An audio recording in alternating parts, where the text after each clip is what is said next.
अस्सलाम वालेकुम students. Chapter number 4 का आज लेक्चर नंबर 5 है, जिसमें हम पढ़ेंगे different types of functional dependencies. Functional dependency is a relationship between attributes.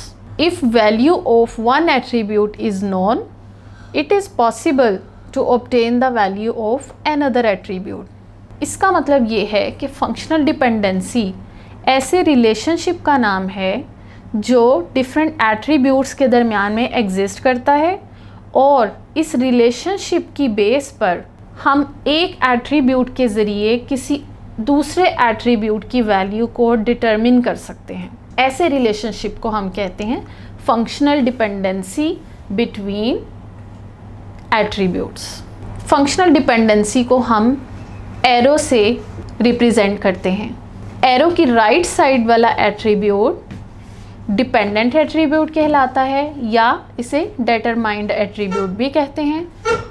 और एरो की टेल वाली साइड या लेफ़्ट साइड पर जो एट्रीब्यूट होता है ये इंडिपेंडेंट एट्रीब्यूट होता है, और इसे डिटर्मिनेंट भी कहते हैं। इंडिपेंडेंट एट्रीब्यूट इसलिए कहते हैं क्योंकि इसकी वैल्यू किसी भी दूसरे एट्रीब्यूट पर डिपेंड नहीं कर रही, लेकिन राइट साइड वाला जो एट्रीब्यूट है, जिस तरफ एरो का हेड है, इसकी वैल्यू डिपेंड कर रही होती है एरो के लेफ़्ट साइड वाले एट्रीब्यूट की वैल्यू पर। इसे हम यूँ पढ़ेंगे कि B is functionally dependent on attribute A। Functional dependency की एग्जांपल में ये एक स्टूडेंट का टेबल है जिसके एट्रीब्यूट्स हैं roll number, student name, date of birth और ईमेल एड्रेस। इस टेबल में रोल नंबर का एट्रीब्यूट ऐसा एट्रीब्यूट है कि अगर इसकी वैल्यू का मुझे पता हो तो मैं बाकी एट्रीब्यूट्स की वैल्यूज़ का पता चला सकती हूँ। जनरली भी देखा जाए तो अगर हमें किसी स्टूडेंट के रोल नंबर का पता है तो हम उसके नेम को डिटरमिन कर सकते हैं, उसकी डेट ऑफ बर्थ को और ईमेल एड्रेस या अदर इंफॉर्मेशन जो भी स्टूडेंट से रिलेटेड टेबल में स्टोर्ड होगी उसे हम एक्सेस कर सकते हैं।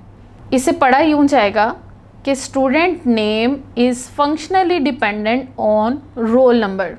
कैसे ये फंक्शनली डिपेंडेंट है, इसकी एग्जांपल मैं इस तरह से दूंगी। अगर एक क्लास में 3 स्टूडेंट्स हैं जिनका नाम है आयशा, उन तीनों स्टूडेंट्स को यानी आयशास को यूनिकली आइडेंटिफाई करेगा रोल नंबर का एट्रीब्यूट, क्योंकि इस टेबल के अंदर रोल नंबर ही ऐसा एट्रीब्यूट है जिससे हम सेम नेम के स्टूडेंट्स को डिफरेंशिएट कर सकते हैं। इसलिए स्टूडेंट नेम का एट्रीब्यूट फंक्शनली डिपेंडेंट होगा रोल नंबर से। इसी तरह रोल नंबर से डेट ऑफ बर्थ को डिटरमिन किया जा सकता है, ईमेल एड्रेस को डिटरमिन किया जा सकता है। इसे यूँ पढ़ा जाएगा कि date of birth is functionally dependent on roll number. Similarly email address is functionally dependent on roll number. इन तीनों लाइंस को सेपरेटली लिखने के बजाय हम एक लाइन में भी लिख सकते हैं। कोमास लगा के एट्रीब्यूट्स को सेपरेट किया जाता है, और इस रिलेशनशिप से ये पता चल रहा है कि स्टूडेंट नेम का एट्रीब्यूट, डेट ऑफ बर्थ और ईमेल एड्रेस का एट्रीब्यूट तीनों फंक्शनली डिपेंडेंट हैं रोल नंबर के एट्रीब्यूट पर। यानी रोल नंबर से हम इन तीनों एट्रीब्यूट्स की वैल्यू का पता चला सकते हैं। N attribute can depend on 2 और मोर एट्रीब्यूट्स। एक एट्रीब्यूट 2 या 2 से ज़्यादा एट्रीब्यूट्स पर भी डिपेंड कर रहा हो सकता है। फॉर एग्ज़ाम्पल, कोर्स का एक टेबल है जिसके एट्रीब्यूट्स हैं रोल नंबर, कोर्स आईडी और date completed. Date of completion या डेट कंप्लीटेड का एट्रीब्यूट फंक्शनली डिपेंडेंट है रोल नंबर पर और कोर्स आईडी के एट्रीब्यूट पर। इसका मतलब ये है कि अगर रोल नंबर के एट्रीब्यूट और कोर्स आईडी के एट्रीब्यूट दोनों एट्रीब्यूट्स की वैल्यूज़ हमें पता होंगी तो हम उनसे डेट कंप्लीटेड की वैल्यू, इस एट्रीब्यूट की वैल्यू को डिटरमिन कर सकेंगे। अगर इन दोनों एट्रीब्यूट्स में से किसी एक की भी वैल्यू मिसिंग होगी तो इस एट्रीब्यूट को डिटरमिन नहीं किया जा सकेगा। फंक्शनल डिपेंडेंसी के राइट और लेफ़्ट दोनों साइड्स पर सेट ऑफ एट्रीब्यूट्स हो सकते हैं। यहाँ पर भी मल्टीपल एट्रीब्यूट्स हो सकते हैं और यहाँ पर भी मल्टीपल एट्रीब्यूट्स हो सकते हैं, जैसा कि हमने पिछली एग्जाम्पल में देखा था।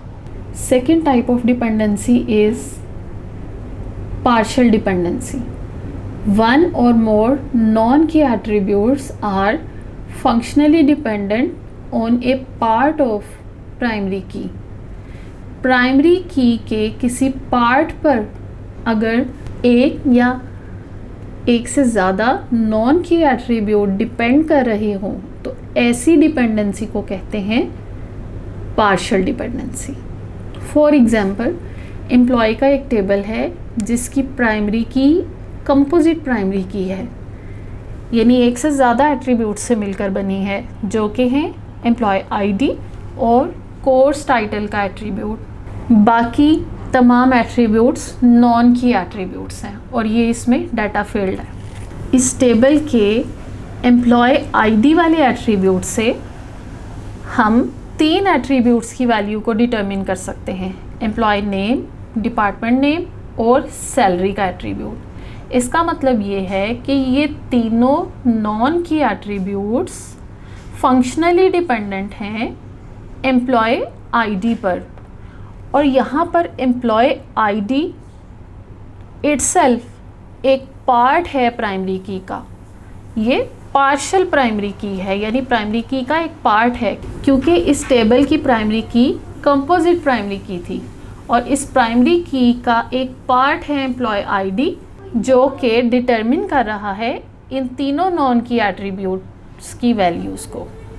क्योंकि ये प्राइमरी की का एक पार्ट है, इसलिए हम यूँ कह सकते हैं कि these 3 non key attributes are functionally dependent on a part of primary key. इस डिपेंडेंसी को हम कहेंगे कि ये पार्शियल डिपेंडेंसी है। सेकेंड एग्जाम्पल में देखें, डेट कंप्लीटेड, ये वाला एट्रीब्यूट जो है it is functionally dependent on employee ID and course title. जब तक हम इस नॉन की एट्रीब्यूट की वैल्यू को तब तक डिटरमिन नहीं कर सकते जब तक हमें इन दोनों एट्रीब्यूट्स की वैल्यूज़ का पता ना हो, और ये दोनों एट्रीब्यूट्स एक्चुअली कंप्लीट प्राइमरी की है। अगर नॉन की एट्रीब्यूट कंप्लीट प्राइमरी की पे डिपेंड कर रहे होंगे तो फिर हमें एनॉमलीज नहीं आएंगी, हमारे टेबल में कोई प्रॉब्लम नहीं आएगा। डाटा को इंसर्ट करते वक्त या डिलीट करते वक्त या अगर हमने मॉडिफाई करना हो तो हमें कोई प्रॉब्लम नहीं आएगा। लेकिन अगर non key attributes primary key के पार्ट पर डिपेंड कर रहे होंगे तो फिर हमें टेबल में डाटा को एंटर करते वक्त या डिलीट करते वक्त या मॉडिफाई करते वक्त एनॉमलीज फेस करनी पड़ेंगी। ये वही एनॉमलीज हैं जिन्हें हमने लास्ट लेक्चर्स में कवर किया था। ये कैसे क्रिएट होंगी इस एग्जांपल से समझते हैं। फॉर एग्जांपल, मुझे कोर्स टाइटल की फील्ड में एक नया कोर्स ऐड करना है ओरेकल का। जब मैं इस कोर्स टाइटल को ऐड करूँगी तो हमने पढ़ा था कि हम प्राइमरी की को नल या एम्प्टी नहीं छोड़ सकते। यहाँ पर प्राइमरी की का हाफ पार्ट है कोर्स टाइटल, जिसकी वैल्यू मैं एंटर कर रही हूँ ओरेकल, लेकिन इस हाफ पोर्शन में मैं वैल्यू नहीं दे रही। इस वजह से मुझे इंसर्शन एनॉमली फेस करनी पड़ेगी। मुझे एम्प्लॉय आईडी को भी एंटर करना होगा, यानी कोई कोर्स ऐड करने के लिए मुझे एम्प्लॉय का डाटा भी एंटर करना पड़ेगा। इसी तरह अगर मैं आईडी नंबर 10 जो असद का डाटा है, इसको अगर मैं यहाँ से रिमूव करना चाहूँ, सिर्फ एम्प्लॉय का रिकॉर्ड जिसमें employee ID, name, department number और सैलरी शामिल है, अगर मैं इन 4 एट्रीब्यूट्स के डाटा को रिकॉर्ड को यहाँ से रिमूव करने की कोशिश करूँगी तो कंपोजिट प्राइमरी की होने की वजह से मुझे इस सब्जेक्ट को भी, इस कोर्स टाइटल को भी रिमूव करना पड़ेगा, क्योंकि जब तक प्राइमरी की या प्राइमरी की का पार्ट रिकॉर्ड में एग्जिस्ट करता है तब तक उस रिकॉर्ड को रिमूव नहीं किया जा सकता। इस सूरत में मुझे डिलीशन एनॉमली का एरर मिलेगा। लाइकवाइज अगर एम्प्लॉय आईडी जिसका नाम अली था, इसके रिकॉर्ड में मॉडिफिकेशन मुझे ये करनी हो कि मुझे अली का नाम चेंज करके अहमद लिखना हो, तो मैं इस रिकॉर्ड में अहमद चेंज करूँगी।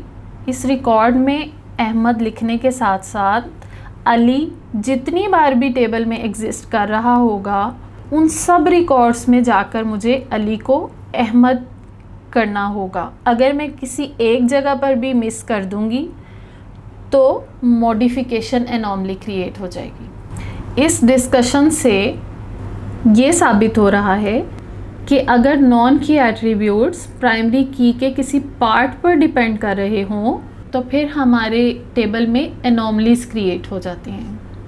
अब हम डिस्कस करते हैं ट्रांजिटिव डिपेंडेंसी को। It is a functional dependency between two और मोर नॉन की एट्रीब्यूट्स। दो या दो से ज़्यादा नॉन की एट्रीब्यूट्स के दरमियान में जो फंक्शनल डिपेंडेंसी होती है उसे हम कहते हैं transitive dependency. For example, Z is functionally dependent on X if and only if these three conditions are true. X determines the value of Y attribute, लेकिन इसका रिवर्स पॉसिबल नहीं हो सकता, यानी Y X को डिटरमिन नहीं करेगा, सिर्फ X Y को डिटरमिन करेगा। Y is functionally dependent on X and Z is functionally dependent on Y। अगर तीनों कंडीशंस ट्रू हो तो मैं कह सकती हूँ कि Z is functionally dependent on this X। ये वाला जो इनडायरेक्ट रिलेशन है या इनडायरेक्ट फंक्शनल डिपेंडेंसी है इन दोनों एट्रीब्यूट्स के दरमियान में, इस डिपेंडेंसी को, इस टाइप की फंक्शनल डिपेंडेंसी को हम कहते हैं ट्रांजिटिव डिपेंडेंसी। ट्रांजिटिव डिपेंडेंसी सिर्फ ऐसे रिलेशन में एग्जिस्ट कर सकती है जिसमें कम से कम 3 एट्रीब्यूट्स हों, क्योंकि इस रिलेशनशिप में 3 एट्रीब्यूट्स इन्वॉल्व होते हैं। ट्रांजिटिव डिपेंडेंसी को एक एग्जांपल से समझते हैं। ये सेल्स का एक टेबल है, इसके एट्रीब्यूट्स हैं customer ID, customer name, salesman और सेल्समैन का रीजन। कस्टमर आईडी इस टेबल की प्राइमरी की है। इस टेबल में ये वाली फंक्शनल डिपेंडेंसीज एग्जिस्ट कर रही हैं। Customer ID determines the value of customer name and salesman, यानी कस्टमर नेम और salesman are functionally dependent on this key और एट्रीब्यूट कस्टमर आईडी।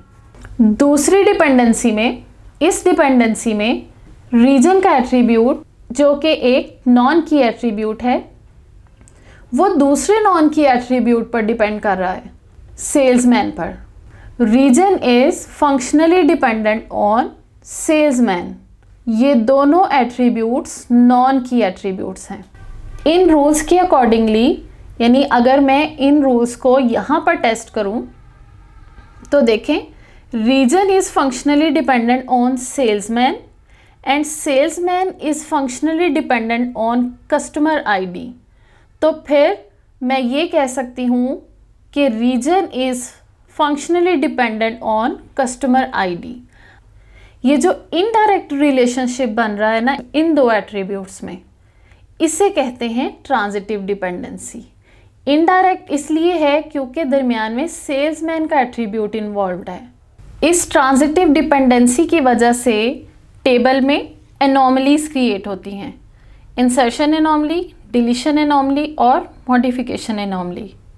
अगर मैं एक न्यू सेल्समैन आबिद को इस टेबल में ऐड करना चाहूँ और इसे रीजन असाइन करूँ वेस्ट का, मुझे यहाँ पर कस्टमर आईडी भी असाइन करना होगा, यानी इस रिकॉर्ड को इंसर्ट करने के लिए मुझे कस्टमर का रिकॉर्ड भी एंटर करना होगा। इसी तरह डिलीशन एनॉमली तब आएगी अगर मैं यहाँ से कस्टमर आईडी 30 रज़ा को डिलीट करूँगी तो इसकी डिलीशन के साथ साथ इस सेल्समैन की इंफॉर्मेशन भी डिलीट हो जाएगी, जिसकी वजह से डिलीशन एनॉमली क्रिएट होगी। अब अगर मैं एहसन का रीजन मॉडिफाई करना चाहूँ फ्रॉम ईस्ट टू नॉर्थ, इसकी मॉडिफिकेशन के साथ साथ मुझे इस टेबल में जहाँ जहाँ पर भी एहसन का रिकॉर्ड है उसके तमाम रिकॉर्ड्स पर उसके रीजन को मुझे चेंज करना होगा। अगर मैं ऐसा नहीं करूँगी, किसी एक भी रिकॉर्ड को स्किप कर दूँगी, तो उसकी वजह से डेटा इनकंसिस्टेंसी का प्रॉब्लम आ जाएगा।